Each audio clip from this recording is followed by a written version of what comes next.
नमस्कार मित्रांनो, आज आपण पुरंदर किल्ला याचं ट्रेकिंग करणार आहोत। सासवड घाट हे पुणे जिल्ह्यातील पुरंदर किल्ल्याच्या मार्गावर असलेले एक प्रसिद्ध ठिकाण आहे।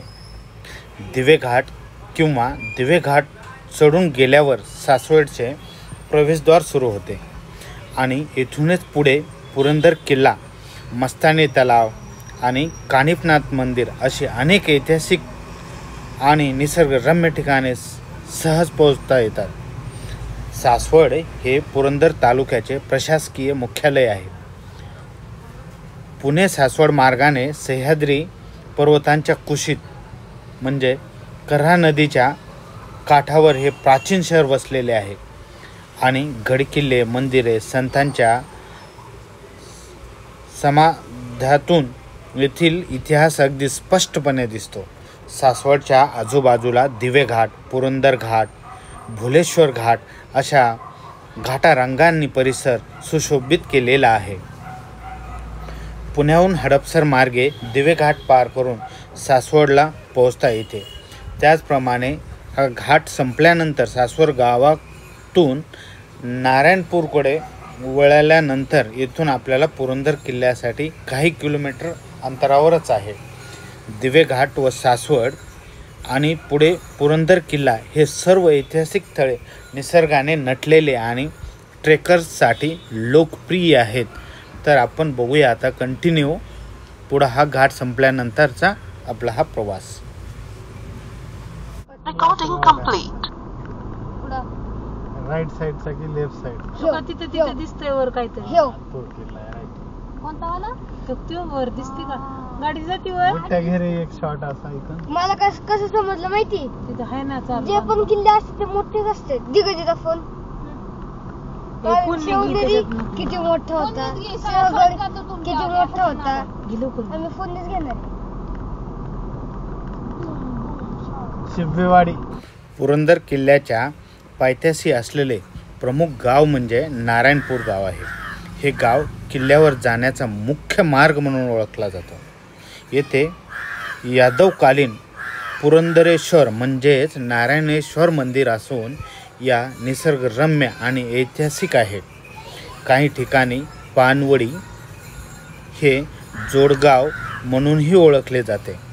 म्हणजेच नारायणपूर हे पुरंदर किल्ल्याच्या पायथ्याशी वसलेले प्रसिद्ध गाव आहे। येथे प्राचीन नारायणेश्वर मंदिर आहे।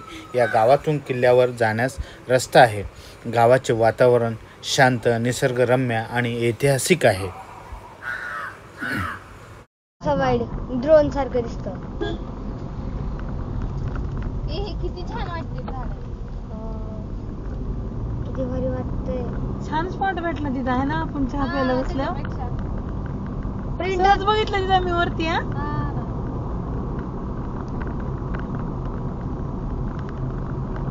आगळे वेगळीच कथा झाली का तिथं आजच्या ट्रिपची।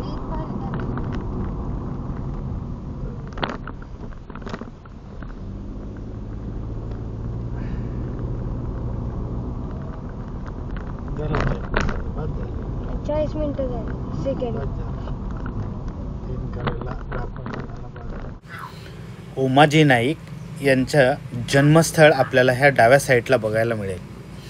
उमाजी नाईक म्हणजे छत्रपती शिवाजी महाराजांचा आदर्श डोळ्यासमोर ठेवून त्यांनी स्वराज्य स्थापनेचा प्रयत्न केला। 1826 ते 1832 या काळात पुरंदर, पुणे, सातारा परिसरात त्यांनी इंग्रजांविरुद्ध सशस्त्र उठाव केला। त्यांचे साथीदार विठोजी नाईक, कृष्णा नाईक, खुशाबा रामोशी, बाबू सोळस्कर आदी होते। उमाजी नाईक ह्या पुरंदर किल्ल्यावर जे आपले स्थानिक मित्र आहेत इथले नितीन कुलकर्णी म्हणून, त्यांच्याशी बोलणं झाल्यानंतर असं लक्षात आलं की हा पुरंदर किल्ला हा जो आहे सध्या आर्मी कंट्रोलच्या असल्यामुळे तिथं बेसिक एंट्रीसाठी जे आहे आपले डॉक्युमेंट्स त्यातलं ग्रुपमध्ये येत असाल तुम्ही किंवा सिंगल येत असाल तरी एक आधार कार्ड, आयडेंटिटी प्रूफ म्हणून एक कुठलं तरी आपलं गव्हर्नमेंट डॉक्युमेंट अवेलेबिलिटी असायला पाहिजे। तर आता माझ्याकडे तर ओरिजिनल नव्हतं, पण मी ही झेरॉक्स काढून घेतली रस्त्याने येताना एका ठिकाणी। बघू आपण काय प्रोसेस आहे काय आहे। आता फर्स्ट टाइम असल्यामुळं प्रोसेस तर करून बघू आपण. रिक्वेस्ट करू त्यांना. ओरिजिनल आहे मोबाईलमध्ये. बघू. आता आपण जवळजवळ 90% घाट चढून आलेलो आहेत. वरच्या एकदम लास्ट टोकाला आलेलो आहेत आपण. आणखी सगळ्या ह्या जंगलामध्ये काहीच दिसत नाही. सगळा मस्त असा निसर्गाने भरून गेलेला असं जंगल दिसतंय. रानटी झाडं, प्राणीही असू शकतात, पॉसिबिलिटीज आहे. आता बघूया आपण डायरेक्ट आता एंट्री गेटला गेल्यानंतर आपण काय प्रोसेस आहे ती चेक करू आपण. चला, रेग्युलर राहा, कंटिन्यू मध्ये राहा या ब्लॉग मध्ये. आपल्या पुरंदर किल्ल्याबद्दलचं आपण बघूया काय. पुरंदर किल्ल्याचा मुख्य प्रवेशद्वार म्हणजे बिनी दरवाजा आहे, जो नारायणपूर या गावातून येणाऱ्या मार्गावर आहे. हा दरवाजा अजूनही चांगल्या स्थितीत आहे. दरवाजातून आत शिरल्यावर 2 रस्ते दिसतात. एक सरळ पुढे पुरंदेश्वर मंदिर आणि वज्रगडाकडे जातो, तर दुसरा रस्ता उजवीकडे वळून मुरारबाजी पुतळा आणि मुरार गेटकडे जातो. पुरंदर किल्ला 3 प्रमुख भागांमध्ये विभागलेला आहे: उत्तर माची, दक्षिण माची आणि बावची माची. किल्ल्याच्या बालेकिल्ल्याला 3 भाग ठरवले आहेत: कंदकडा, राजगादी आणि केदारेश्वर. किल्ल्यात दिल्ली दरवाजा आणि गणेश दरवाजा अशा इतरही प्रवेशद्वार आहेत. दिल्ली दरवाजाजवळ बावटा बुरुज असून तिथून 3 वाटा वेगवेगळ्या भागांना जातात. या दरवाजांजवळ पुरंदरेश्वर मंदिर आणि महादेव मंदिर आणि अन्य प्राचीन वास्तू आढळतात, ज्यामुळे किल्ल्याच्या ऐतिहासिक आणि धार्मिक महत्त्व प्राप्त झाले आहे. कंटिन्यू. मुरारबाजींचा इतिहास आपण थोडक्यात समजून घेऊ. आदिलशाहीतील उमराव किताब असलेल्या 3 सरदारांपैकी एक बाजी मुरार देशपांडे म्हणजेच नारकर यांना 5 मुले होती. थोरला मुलगा मुरार बाजी, दुसरा त्रिंबक बाजी, तिसरा शंकराजी बाजी, चौथा संभाजी बाजी आणि 5वा महाजी उर्फ महादेव बाजी देशपांडे. हे रायगडाच्या पायथ्याशी असणाऱ्या किंजळोळी बुद्रुकचे नारकर घराणे महाडजवळ पुढे चंद्रराव मोरे यांच्या पदरी असताना बाजी मुरारजी यांनी मोठा पराक्रम गाजवला, म्हणून त्यांना उमराव हा किताब देऊन सरदारकी दिली व त्यांचे जागी त्यांचा थोरला मुलगा मुरारबाजी या सरदार म्हणून नेमले.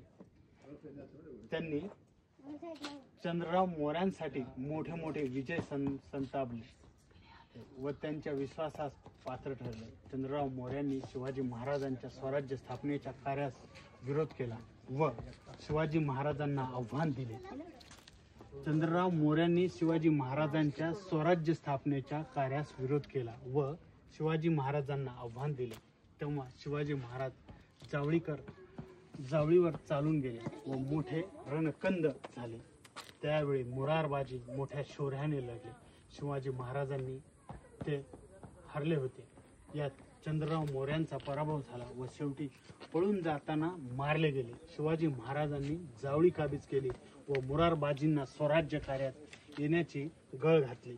शिवाजी महाराजांचा मान राखून मुरारबाजी स्वराज्य सेवेत रुजू झाले. शिवाजी महाराजांनी त्यांना नामजाद सुभेदारी देऊन पुरंदर किल्ल्याची जबाबदारी दिली.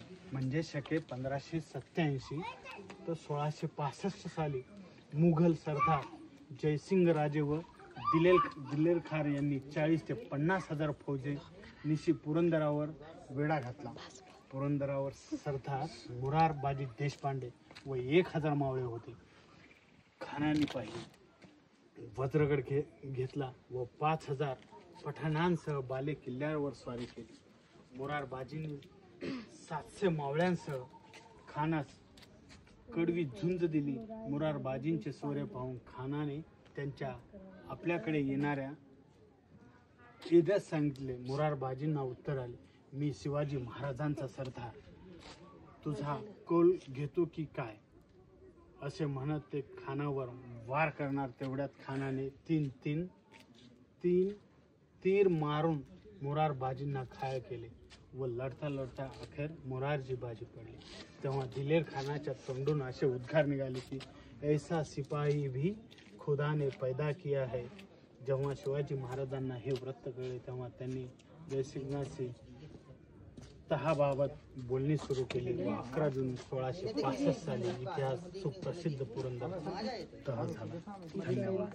किल्ल्यावर जाताना ज्यावेळेस गेटमधून एंट्री करतो त्यावेळेस आपल्याला गेटवरचे जे आर्मीचे जवान आहेत ते आपल्याकडचे मोबाईल, आयपॅड सगळे जे इक्विपमेंट्स आहेत ते तिथे जमा करावे लागतात. त्यामुळे वरती किल्ल्याचे चित्रीकरण वगैरे आपण काही करू शकत नाहीत. जवानांना सपोर्ट करा.